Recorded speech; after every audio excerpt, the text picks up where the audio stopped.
What is going on, guys? It's your boy XQ420. Welcome to everybody back. Another episode, Showtime with the Q. We are back with you. Long time no see, but we got plenty of content coming your way right here. Corey. Well, we got a bunch of movies, right? Bunch of movies. Yeah, this summer is actually full of quote unquote blockbusters. They want you to believe they're blockbusters. So they're not quite blockbusters. So they want to be blockbusters, right?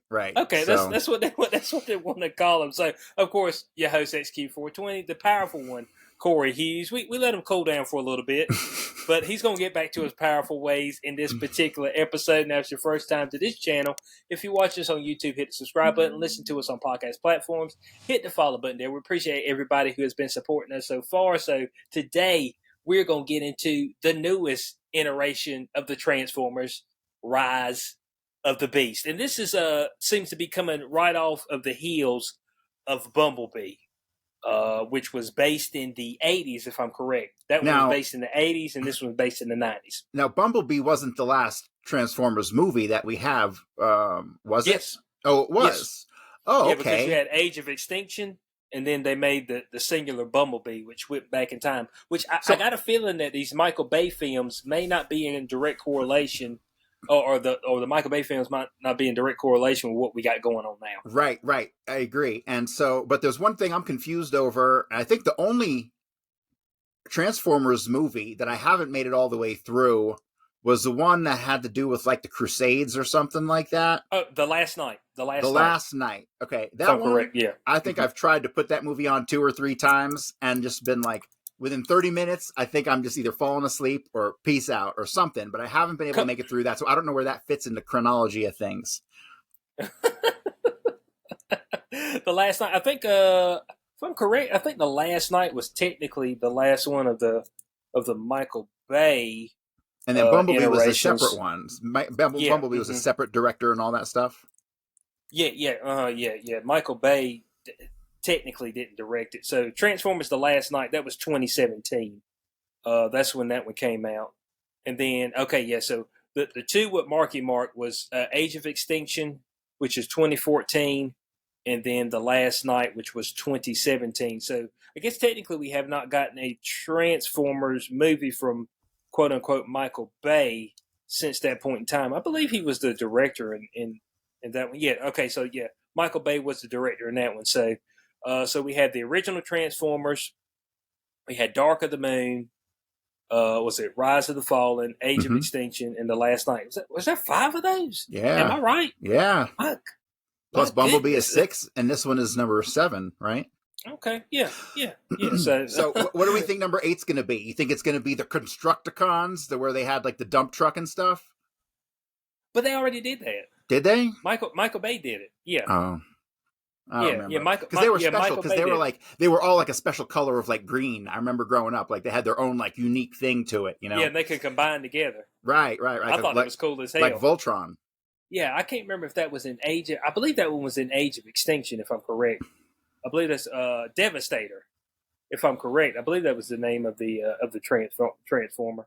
Let us know in the comment section below if we're incorrect there. But yeah, I would say one of the major differences, you can tell the difference between the Michael Bay films and these past couple with Bumblebee and the newest one, Rise of the Beast. And I would say it'd be more so in the action. So, Michael Bay had the over-the-top action sequences. Oh, yeah.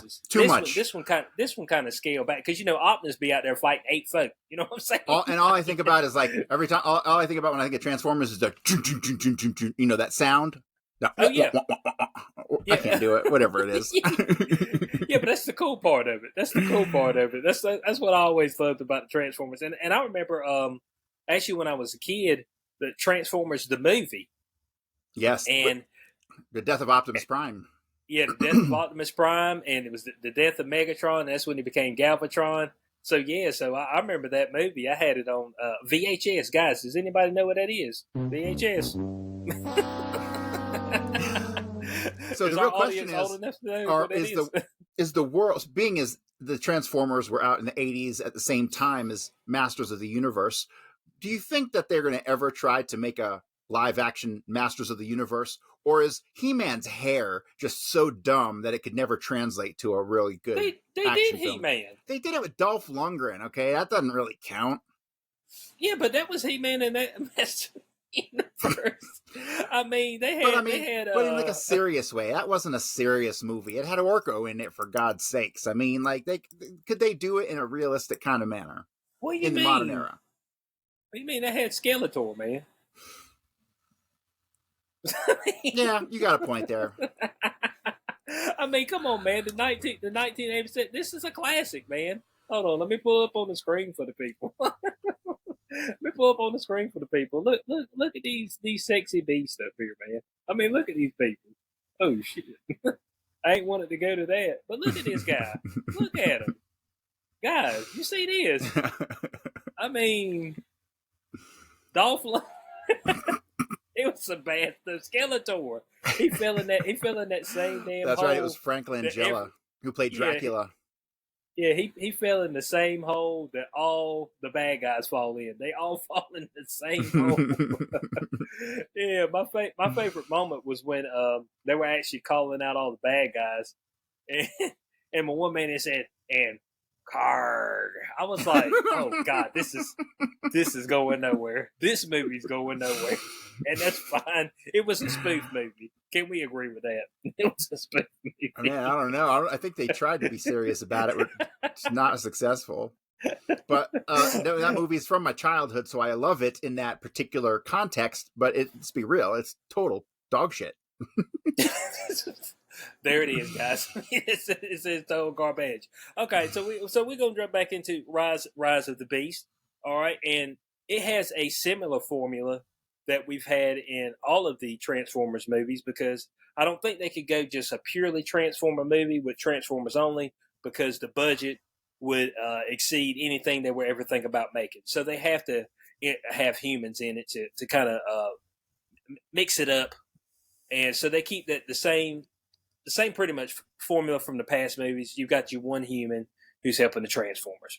So we've got that same thing. So what do you think about this particular character of Noah? If I'm correct, yeah, Noah. He is our main human protagonist. How did you like his particular character in this film? You know, I was really torn over it. He wasn't bad, but I don't think he had the presence that really should have been utilized in this kind of leading scene. I mean, you got to think he's currently taking over the role of Marky Mark, and who in the first movie? You got LaBeouf in the first movie, right? Yeah. So he's trying to fill some big shoes here. He's got big shoes to fill, and he just didn't do it. He just didn't pull it off. We had Haley Steinfeld, who was in Bumblebee. You know, she was the main protagonist in that. I think that's the chick that does the Into the Spider-Verse, if I'm correct.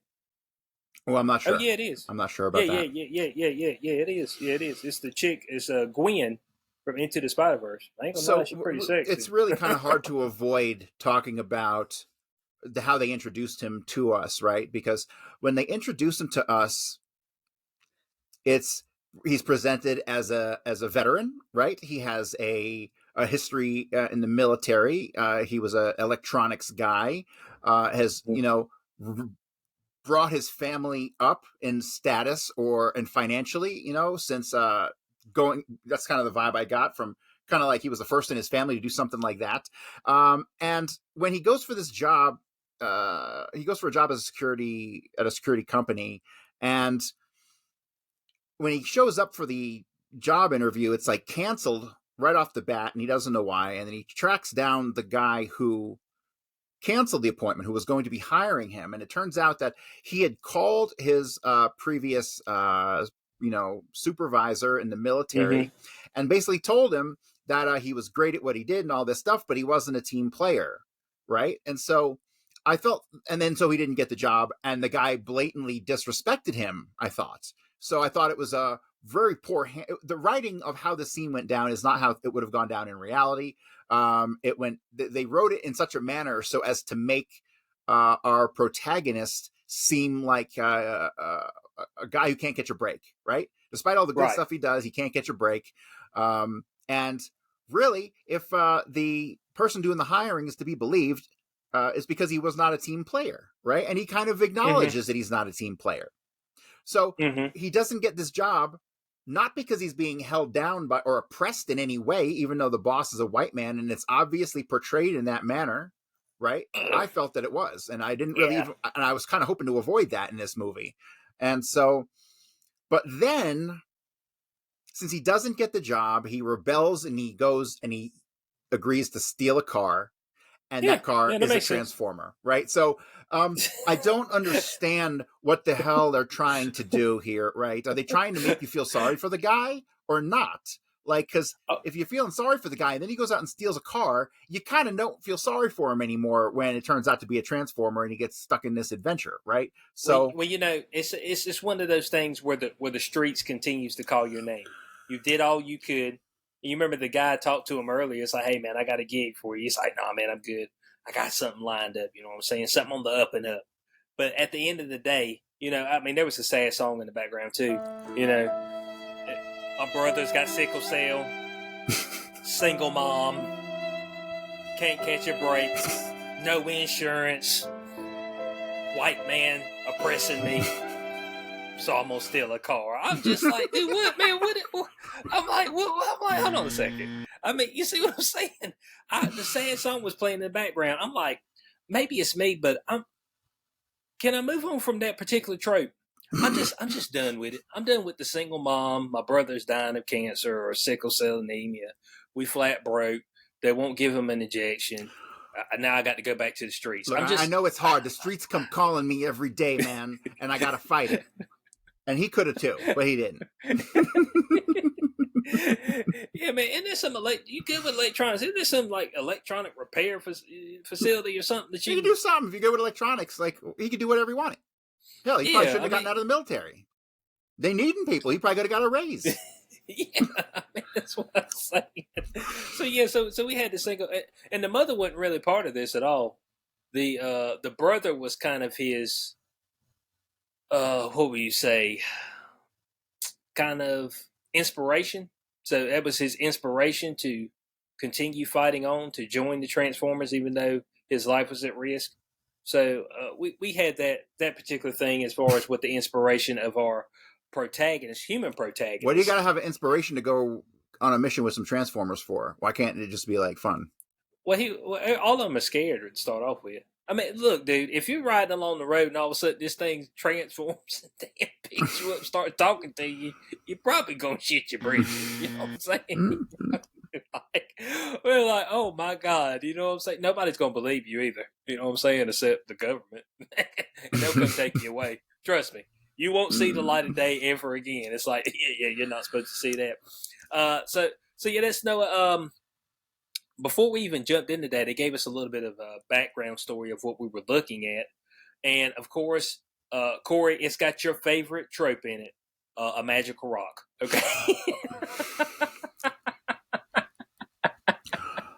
I mean, it's the magical rock, Corey. Like, how many times have we talked about this? What was this one called? So first they had the Allspark, right? The Allspark was the first collectible rock they had, right? It's like Pokemon cards, right? It's a collectible rock. That's what we're calling it now. What was this one? What was this new one called? Rock. What were they referring to the new one as? Man, hold on a second. You got me ate up, man. I can't do it. Man, said it's a collectible rock. Oh my God, dude. I don't even know what the name of it is right now because I'm screwed up. What's the name of the rock? Oh, I'm sorry, guys. Hey, this is how off the rails this can get. Fighting for in Rise of the Beast. Let's see. What's the name of this thing? Probably some transmutation or something. I mean, dude, it's just crazy. Let's move on from that. We got the transwarp key.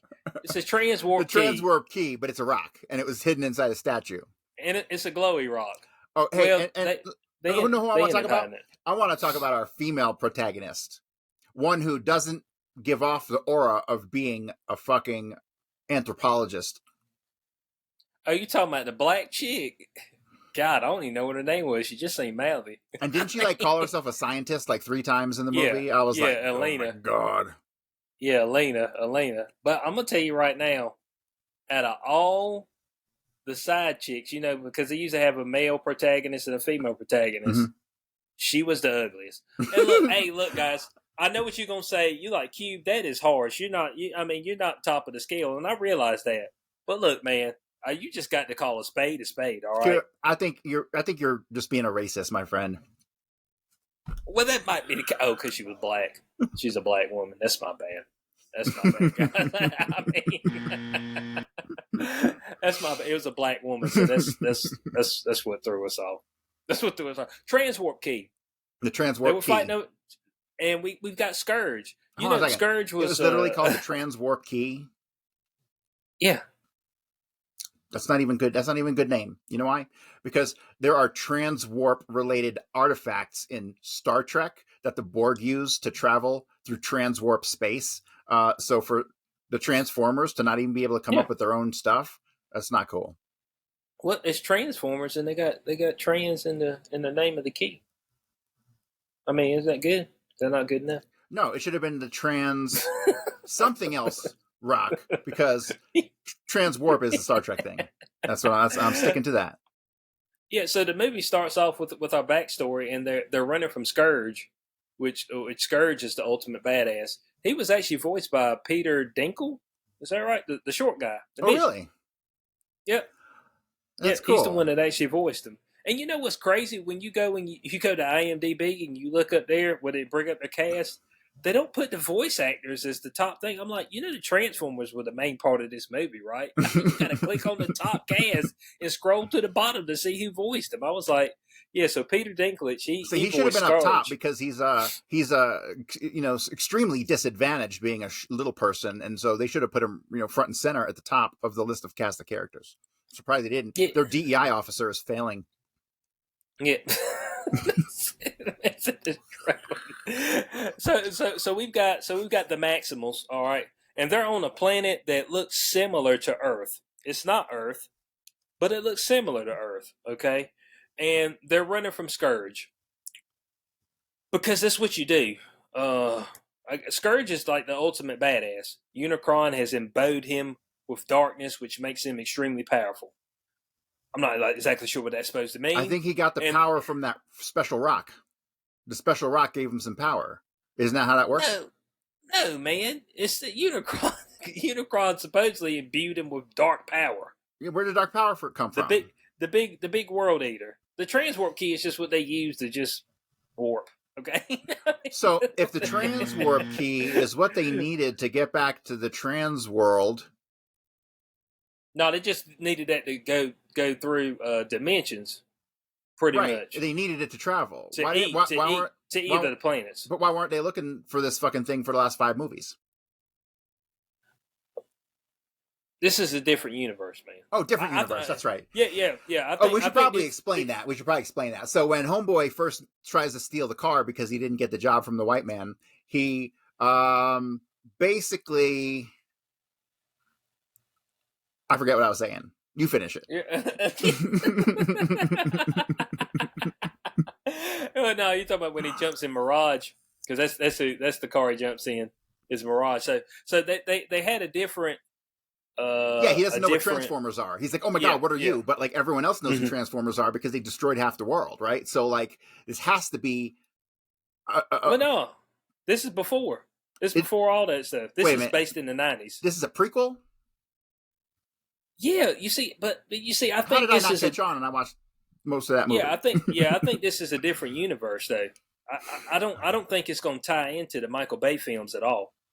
If you want me to be honest, I don't think it's going to tie into them at all.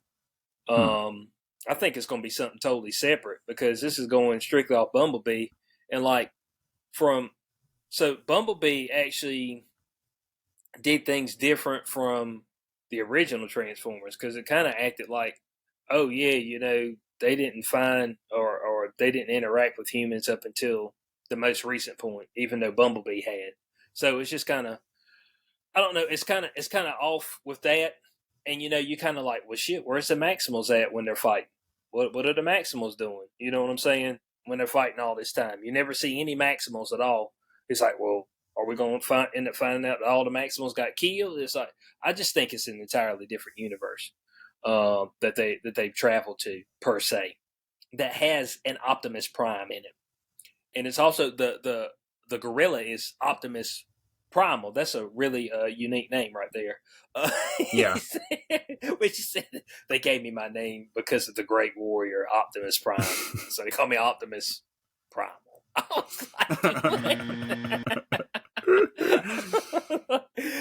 I was like, dude, what? I mean, come on, man. So on the Maximals' original home turf, there was no. It doesn't look like there were any actual humans, because all of them based their bodies off of some beasts that were in the wild. Right. You had the gorilla, you had the falcon, you had the cheetah, the rhino. So we really only get to kind of know Optimus Primal and Air Razor. They're Mm-hmm. really the only two that we kind of get any type of dialogue or anything from throughout this movie. And I think that's kind of one of the things that I felt like they could have did a better job of, is maybe putting the Maximals in it just a little bit more. What do you think about that, Corey? I really don't have an opinion on that one way or the other. It's Rise of the Beast, but it's Rise of the Beast. Yeah. I don't feel like they rose anywhere. Yeah. Yeah, now that you mention it, they really didn't rise anywhere, did they? Yeah, I mean, it was Optimus Prime in there, doing his thing. The biggest problem that I have with the film as a whole really was that it's been a while since we've had a Transformers movie. This is a different universe. The last one, Bumblebee, was pretty decent. But this one just failed to leave much of an impression, Right. It was good. I didn't have too many, other than the ridiculous stuff we'd already talked about, right? Overall, it wasn't over the top action wise like the Michael Bay ones, because some of those were just like egregious. Like that was just an excuse to like throw shit into buildings, It's like Jesus. So I'm glad that it was kind of toned down, but there was nothing about it that was like, oh fuck yeah, right? There was nothing about it that was, and that's. Being mediocre is like almost worse than being bad, because being bad you can work with, right? Being mediocre, it's like blah. I can work with being bad. Okay, so what do we think about Scourge? This is the villain in this particular film. How do we feel about Scourge? It's always hard when it's not Megatron. I know, because saying? Megatron, it's like, oh my god, that's Megatron. Yeah. Like even 2-3 movies later, it's like, wow, that's Megatron. And Megatron's a badass.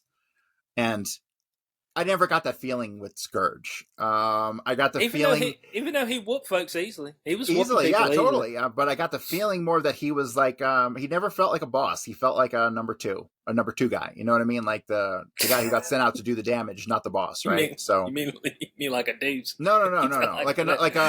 Like number two, like on Star Trek, right? Like Riker to Picard, right? Like number two, not number one, right? So, well, I guess technically it was Unicron, which is just some big world-eating machine. Well, maybe that was it, but I still don't really understand what the Unicron thing is. It's a big world-eating machine. Yeah, big world-eating machine. Is it conscious? Is it a transformer? Is it the biggest transformer that ever was? Because I don't remember that. I don't remember that from back in the day. I mean, it was like, what is Unicron? Okay, that's what we want to know. What is Unicron? All right. Oh, here we go. Hey, I got some good stuff. Unicron is the eternal arch enemy of his twin brother Primus. There it is. The eternal arch enemy. Mm-hmm. It said, also known as Lord of Chaos, the Chaos Bringer, and Planet Eater. He is dedicated to consuming the multiverse. So there it is. That's why I said this is a multiverse. That's why I said this is a different universe.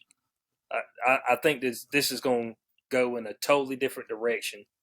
I think you're going to end up having a Megatron in there, but I don't think it's going to go the.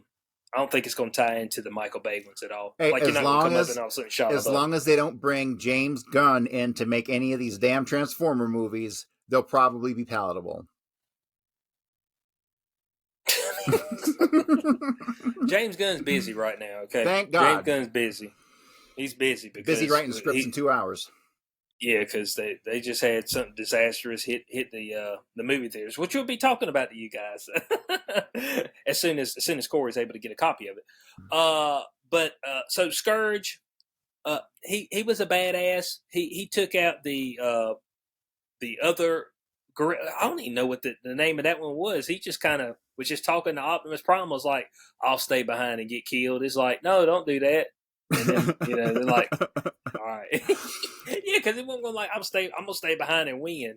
I'm like, no, I'm gonna stay behind and get killed. Hell, he didn't even turn into like his he didn't even transform. I was like, dang, bro, transform, that's a pull trope. a weapon. That's a trope that got to go away.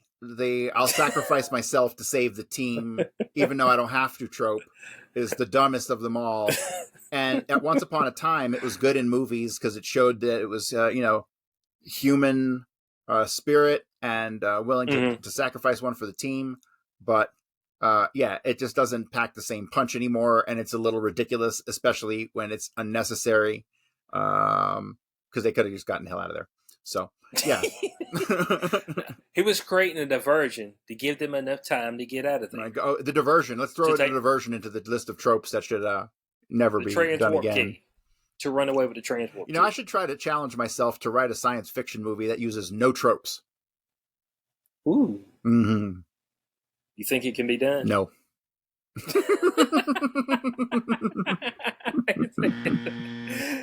There's no way. There's no way in hell that can be done. The thing with tropes is like you kind of need them because the thing that makes you really I think that whether it's music or movies or a video game or anything we interact with or take in, I think that we often apply our own experience to it, and that's why certain things resonate with us, right, and other things don't.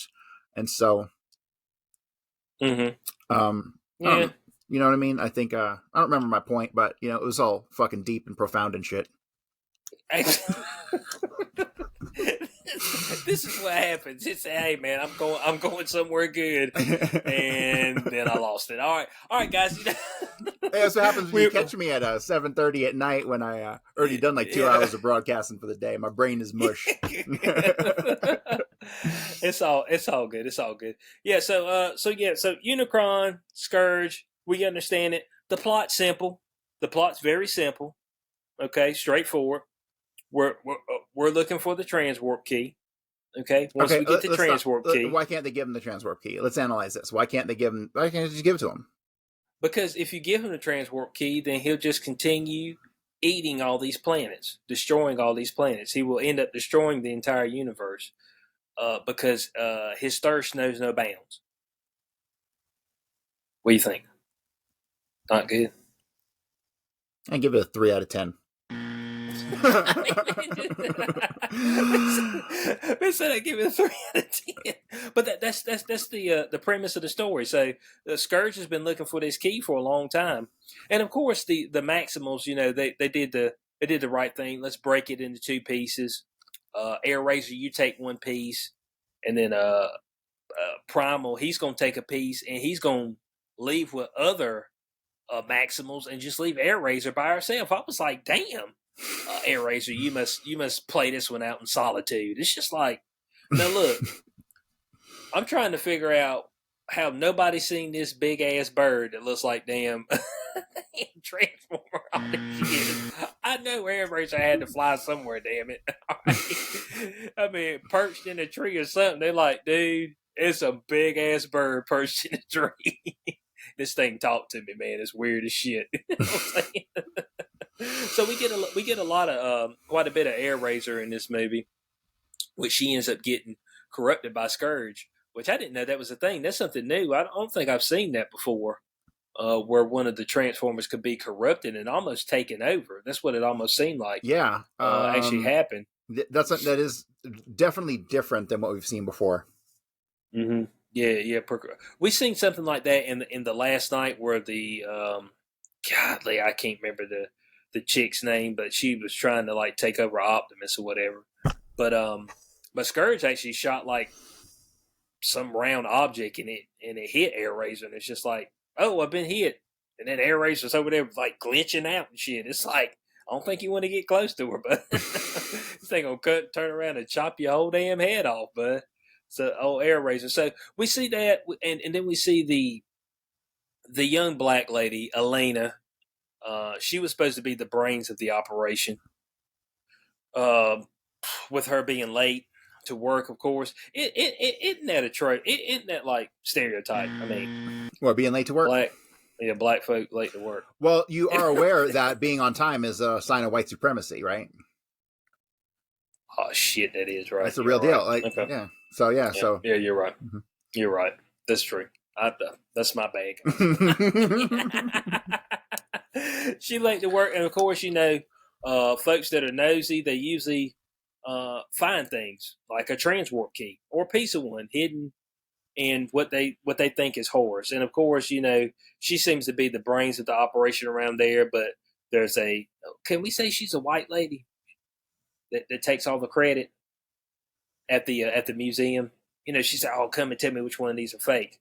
And it's like, okay. And then she kind of takes all the credit and then leaves and says, get me a coffee and all that shit. It's just like, I didn't notice, but that might have just been my white privilege. So who knows? Yeah.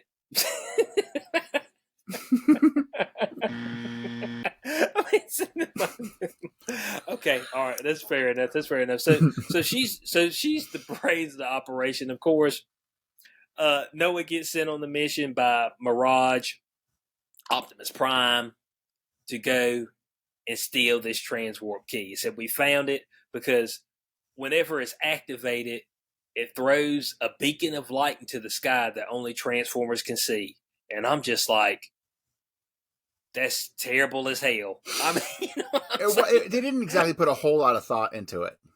I'll put it that way. I'm like, dude, hold on a second. And this was only half of it. I was just like, so all Transformers can see this because Scurry's seen it from another universe. Oh shit, there it is. I mean, it's just like, I'm like, hold on a second now. I mean, so it's just that simple. All it takes is somebody to just unleash this thing and all your Transformers can see it. And of course, Optimus at this time, he's like, oh, we need to get back to Cybertron. When Cybertron destroyed, you talking about getting back there? Hey, am I right? Oh, yeah. Completely. They fleed Cybertron. Right. He talking about getting back to Cybertron. I'm like, ain't Cybertron done? I mean, well, how done is it? It's a different universe. I mean, is it as done as Mandalore? Because if they can bring back Mandalore, I don't see why they can't bring back the Transformer homeworld. Hell, they won't nothing wrong with Mandalore the whole time. They just need to stay there. I mean, speaking of which, is that show still on? I don't even remember where we were with that. Did we have a season finale on that show, or did it just kind of like stall out? I don't remember. No, we did 3 episodes for our season finale. We did 3. That show was bad. It just was. That show was not good. I don't know what they were doing there. So so we got that. Now, what did you think about the newest relationship we have here? Because in all the movies we have relationships between one of the Transformers and the human. Mm-hmm. So in most of the original ones, it's actually Bumblebee and Shia LaBeouf that actually have the bond. And Marky Mark and Optimus Prime have the bond in the last 2 films. And then we've got Bumblebee have the bond with Haley Steinfeld's character. Mm-hmm. And in this one, we have Mirage have the bond with Noah. Right. This one was a little bit more like happy-go-lucky. Like it was, but it was weird at the same time because the first they met because he tried to steal him, right? So but then within like 10 minutes, without having a conversation with the guy and just knowing that he was like in the army or something because Optimus told him or whatever, all of a sudden he wants to recruit the guy into their band of merry Transformers, and so it didn't really make much sense why they wanted him at all, unless they were thinking it was some sort of divine intervention that he crossed their paths. But overall, I thought it was kind of ridiculous for them to want to pull him or even the chick scientist in for no reason, right? So I just didn't really see a good hook on either of the main characters and their relationship with the Transformers. It was I guess it just had to be weird. there. It just had to be there. But they could have done something a little better, like I don't know. The writers are on think. strike, so I can't give an opinion because the writer strike is happening right now. So, Oh yeah, that's true. yeah, so I'm gonna have to just let you Mirage, guys wonder what I would have done. yeah. Mirage is actually being voiced by Pete Davidson. Oh, really? Mm-hmm. Interesting. See, now that that I know that, now I'm annoyed retroactively. Retroactively annoyed. Yeah, so Mirage was just kind of like he was kind of like a goofball. Yeah. So they won't really. I say some of the original Transformer movies they had other Transformers that kind of did like the goofball role, but they won't like a main part of the story. They just kind of popped up and just said dumb shit, and then it kind of flowed off. But Mirage was just kind of the goofball for the entirety of the movie. So how long do you think it'll be before we get a real movie about transforming robots, the GoBots? You think we're ever going to get a GoBots movie?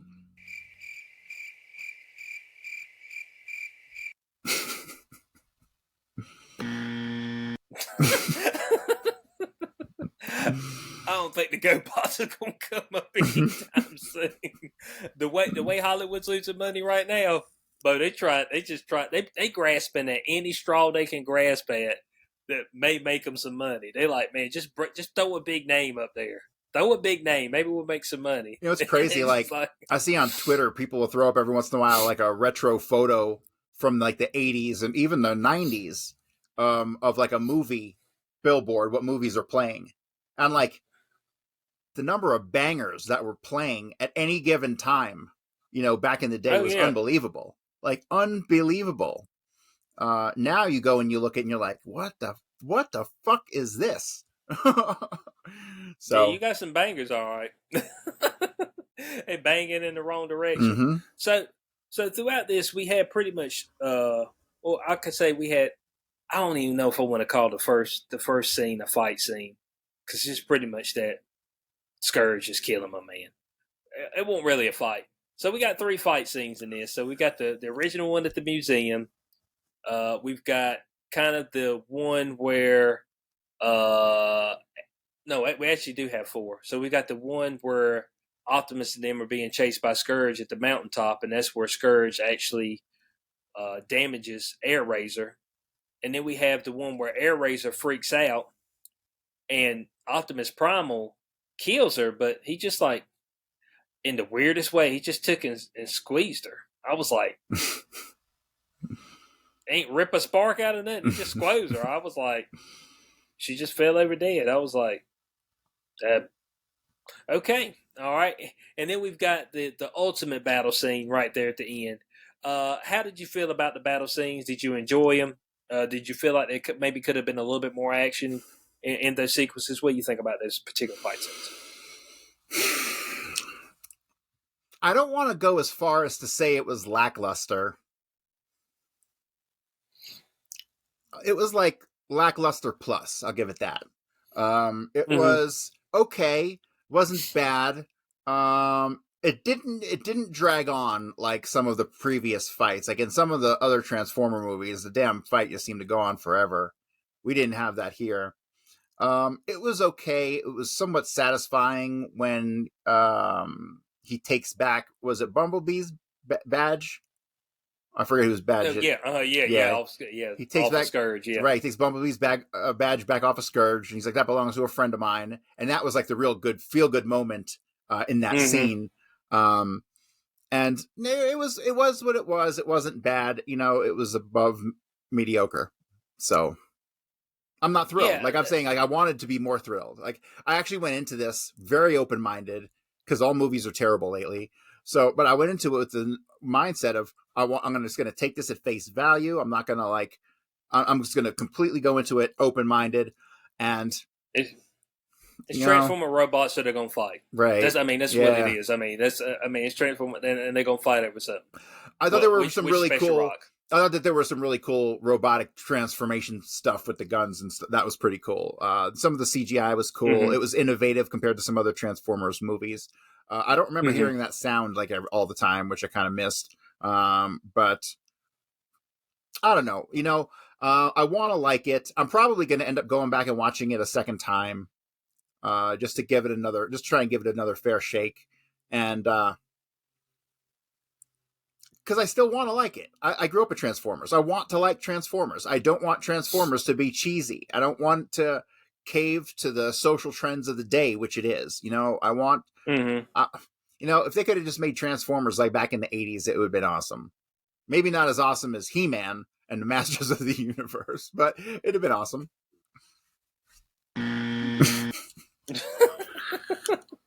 Nice try, Corey. Come on, can you picture Dolph Lundgren in Transformers with that hair? Come on. Like, we're talking like a hit movie. With Mr. Corey, T. Corey. I mean, all these are no-goes, okay? These are no-goes. I don't know. One of my favorite fight scenes. I think it's from Dark of the Moon. Is where Optimus, now he ends up getting killed in this when he's fighting like 6 of the Decepticons in the field because he looks for Sam, and then Megatron comes up, stabs him in the back, and then blows, and then shoots the rocket through him. But when Optimus just goes off, starts ripping people's heads off, he's just soloing people. You're like, yeah, kick the ass, Optimus. You know what I'm saying? I don't know. So it didn't quite have that moment. Like Michael Bay, now some of his stuff was just way over the top. You know what I'm saying? Like they throwing in like all of New York City's destroyed. You know what I'm saying? Every building out there is flattened. I was like, how many people y'all killed during this? You know what I'm saying? Y'all stepped on somebody. All right, that's just all there is to it. But it kind of missed that pizzazz where, you just had Optimus Prime just like going off, you know what I'm saying? And usually in each movie, you always had that one moment where Optimus got pissed and he just went and he just took it out on them. You know what I'm saying? Anybody in his way, they got obliterated. Usually he got some kind of upgrade during the movie, which this particular one, he didn't actually get an upgrade. A lot of times, was the Allspark, he got one, he got some of the, it was actually Revenge of the Fallen. It was actually Revenge of the Fallen, if I'm correct. That's where he got killed because they revive him with the Allspark, mm-hmm. and the Fallen guy comes back and picks it up. So yeah, it's right. Actually Revenge of the Fallen. So on that one, then you got Asian things. So there's a lot of like prime moments. You know what I'm saying? Yeah. And I think the fight with Scourge was okay, but he just he bodied him real quick. You know what I'm saying? Yeah. He just kind of went right through him. It's like, okay, I got you. And they did something that I haven't seen before. Now we did see where Mark Wahlberg had the King Arthur sword that was a transformer, and he it turned into a sword, which was absolutely ridiculous. But that's okay. But they kind of did. Well, you got to remember they had a transformer who was a boombox and a cassette tape. You remember that? I mean, yeah. So transformers weren't always cool, right? Yeah. So on this one we had where which is the first time I'd seen this, is where a transformer actually made a suit for a human. Mirage saved Noah from getting blown up on a bridge and actually turned his body into a suit for Noah. Yes. So, what you think about that? It looked like an astronaut suit. I think it might have been a bridge too far. Space is fake and gay. Might have been a bridge too far doing that. It felt forced. I'll tell you that much. Is it a bridge too far? You didn't like the Mirage suit? I wasn't thrilled with it. I thought that it was stretching the premise of what the Transformers were. Yeah, we hadn't seen any premise of that. Like we said, we've seen some technology that had been used by people in the past. And initially, when he gave him that little blaster, I was like, okay, that's good enough. You know what I'm saying? Then he, full-fledged suit, and Noah's out there trying to go toe-to-toe with Scourge, which I'm like, man, you just seen Scourge just solo a whole bunch of folks, right? You think you're going to go toe-to-toe in this suit? I was like, okay. Which didn't work out all the way. And, of course, we had the moment right there at the end where Prime was going to sacrifice himself, but then he gets saved at the last moment. So that's our final trope of the movie. That's like our finale trope. Yeah, so that's the finale trope. So I'll sacrifice myself. my question is, what do you see coming from this universe moving forward? Do you see something pressing on the agenda for the next film? I don't know. I heard some rumblings that they were going to do like the war on Cybertron, like how it came to pass. But they said they weren't going to do it live action because it cost too much money. They were going to animate it. That could be. What do you think about that? I think that could be okay if the animation is the right kind of animation. They need to take some time and think that through, though. If they can get it as close to realistic as possible, as close to movie CGI looking as possible, that'd be the way to go. Yeah, I'm not sure. I'm not sure what you can. Well, the whole thing would be computer animated anyway. They wouldn't have any actors. It would be a fully animated movie as it is, unless you had like the dudes in the suits, the motion suits, so they could track body movement. Unless that's true. They could do some of that stuff. And that's not even green screen. That's like some other kind of technology. Yeah, they got like the round white dots on them all over the place and stuff. Like the stuff they use at NASA. Mm-hmm. Yeah, to not go to the moon. Not go to the moon, right? Yeah. We don't know how to go there anymore, but it's because we didn't go. But that's neither here nor there. But of course we had to send Scourge off. The only villain who really sticks around is Megatron. He's hard to kill. The rest of these guys, they're one hit, one kill. So we'll send Scourge off.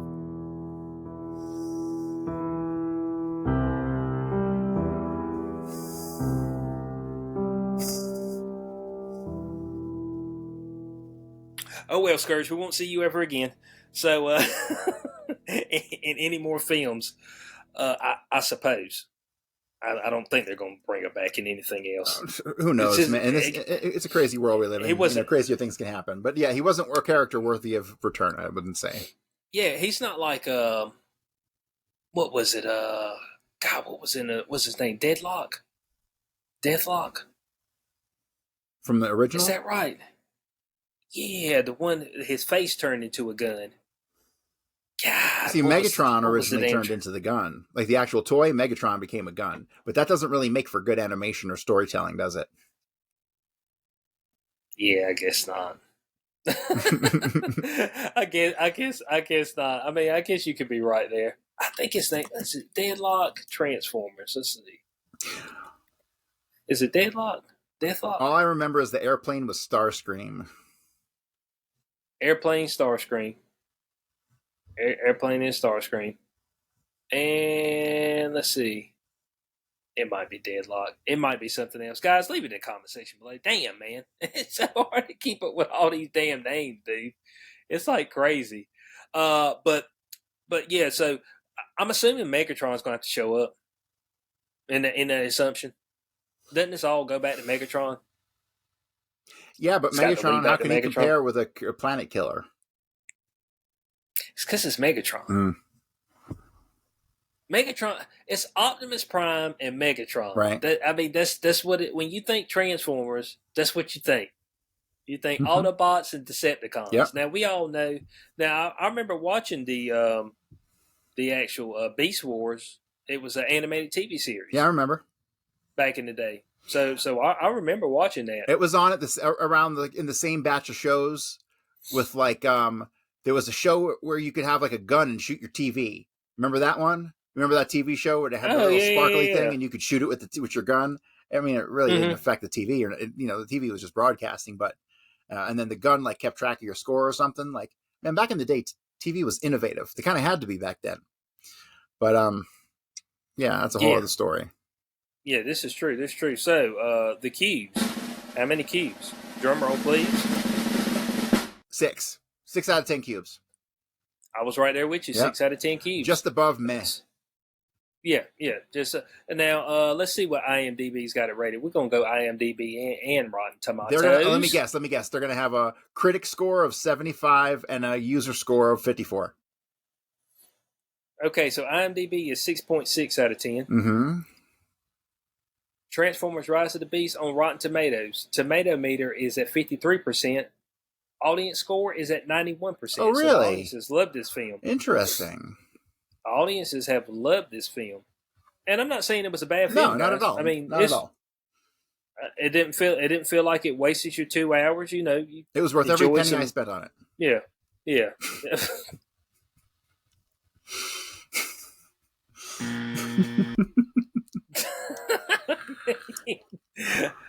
Boy, Corey's just he's a regular comedian out here, but I ain't gonna lie to you. I felt like we needed a little bit more maximal action, seeing how it's Rise of the Beast, and we really didn't see the Beast do much. Yeah.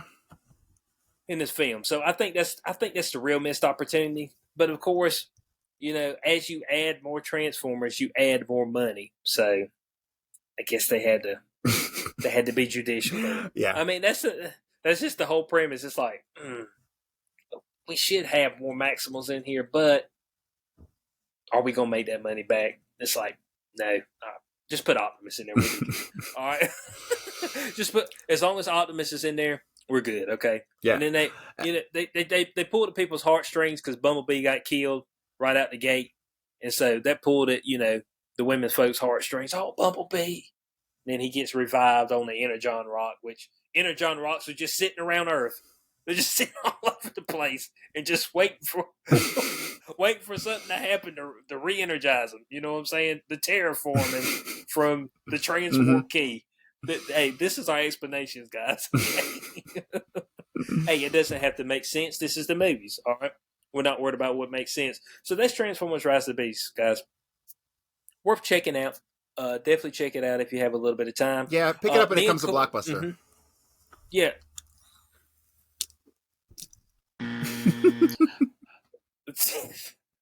Do they even have red boxes anymore? Yeah, I still see them. Oh, did they? Yeah. Man, I stopped seeing them. It's for poor people with DVD players.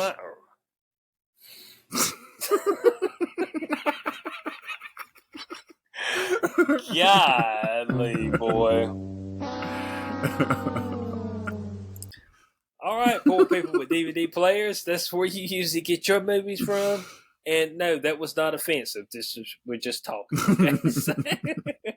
That's Transformers: Rise of the Beast. Check it out when you have a chance. Me and Corey got a lot coming y'all's way. We've got Guardians of the Galaxy. We've got The Flash. We've got Fast X. Yeah. We've got Secret Invasion. Mm-hmm. Guys, we're going to do some Black Mirror. Guys, we're going to be in your face, okay? So be prepared for shenanigans, all right? Because some of these are going to be shenanigans. I got a feeling that when Corey has a chance to watch The Flash, that we may see the powerful one return. I got a strong feeling we are going to see the powerful one in full effect. And we may see him for Secret Invasion too, which actually starts this Wednesday. So this is Marvel trying to redeem themselves, even though they have pushed back every single movie and every single title they're doing again. They're in trouble right now. Marvel's in trouble right now. So DC ain't going to be far behind if they don't get their act together. So from your boy HQ420, co-host Corey Hughes, we're going to catch y'all on the next Showtime with the Q. Peace out.